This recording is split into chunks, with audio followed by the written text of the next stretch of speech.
Good evening, everyone. My name is Banu Prasad, and my roll number is FJ, and I am from CSH.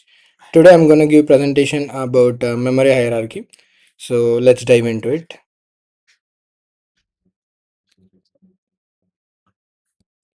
So first, before discussing about the memory hierarchy, we used to understood why we need to discuss the importance of memory hierarchy.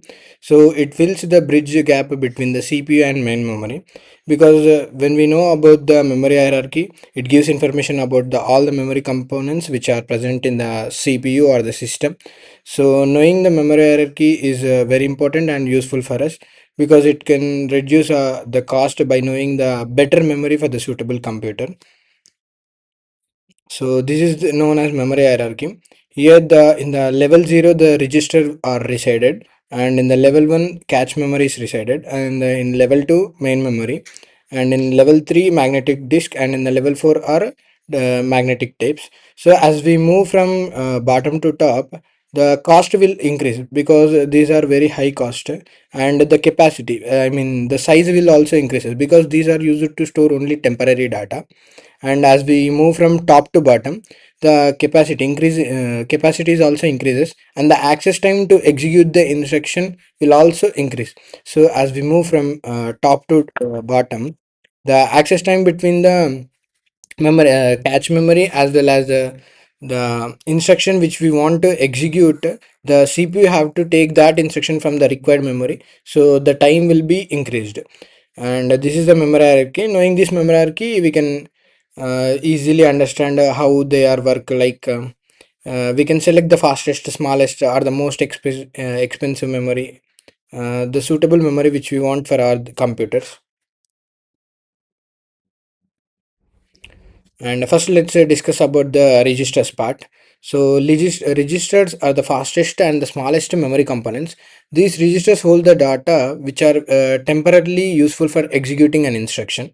And coming to the register functions, which is very lightning fast, the speed of the registers are very fast, and the capacity storage is measured in bytes, and these are very less, and it is directly connected with the CPU.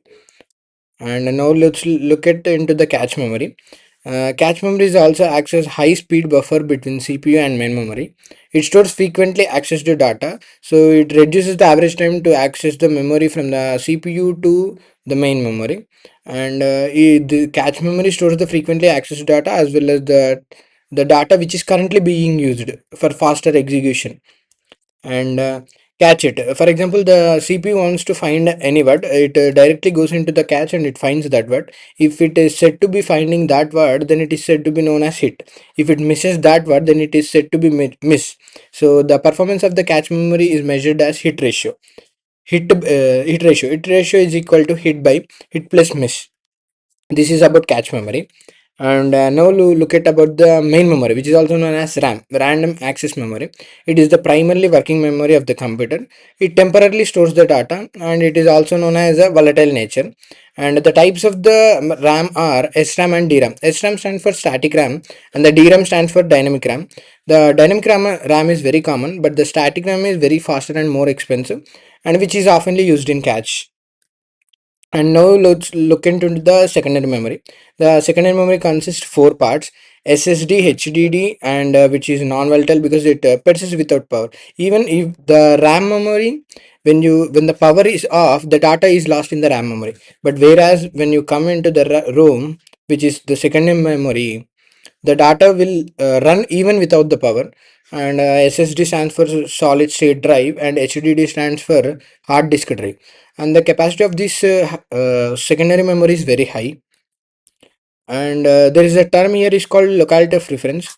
Basically what the locality of reference tells us that when the CPU wants the any word or location, when it accessing any data frequently, like it is accessing a number of times, that word is stored in the locality of reference. So when you want that word, directly the CPU fixed that location and it directly searches into that location. This is known as locality of reference.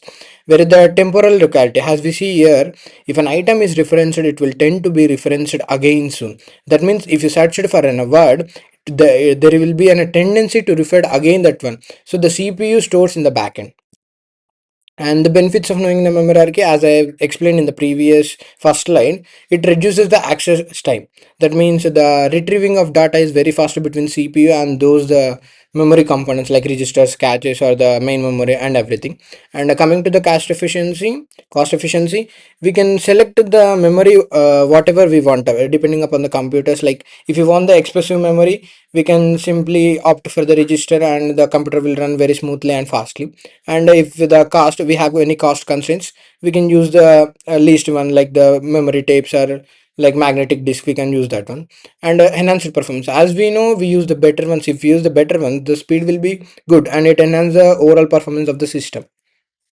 And coming to the end, if we see, memory hierarchy makes a slow, large, and inexpensive memory appear to the CPU as if it were a fast, large, and expensive one.